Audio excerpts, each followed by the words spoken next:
Mr. Corbyn has been condemned for not backing a second referendum amendment. Image Getty. Mr. Corbyn must threaten to sack members of his shadow cabinet team if they refuse to back an amendment which would see the PM's Brexit deal made subject to a public vote, a Labour MP has said. Ian Murray voiced concerns that although the party's position was now to back a people's vote, some prominent Labour frontbenchers are now trying to reback on that. He insisted Labour must now step up and enthusiastically support the amendment being proposed by Labour MPs Peter Kyle and Phil Wilson.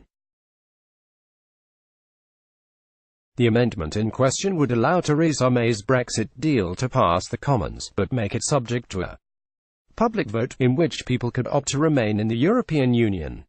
Mr. Murray, who has been a prominent campaigner for a second Brexit referendum, spoke out on the issue at a fringe event at the Scottish Labour conference in Dundee. Referring to the Brexit timeline, he stated, "Now it is time to step up.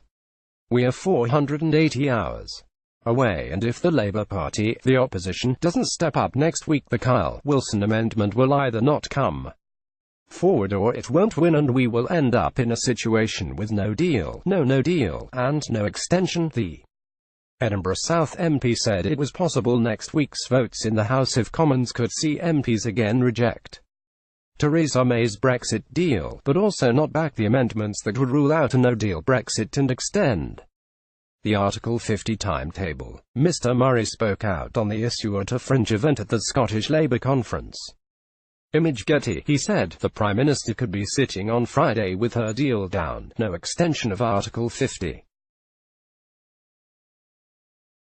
and Parliament not wanting a no-deal, and where on earth does that leave us?" Mr. Murray, who was the only Labour MP in Scotland between 2015 and 2017, continued, "My big criticism is yes, the Labour Party has now got into the right position, but now it is time to step up." He added, "The problem with the Kyle-Wilson amendment is this: it will only pass if the Labour frontbench enthusiastically support it, whip it, and then we win it. People are saying it looks as though the Labour frontbench are going to back it. Are they going to whip it?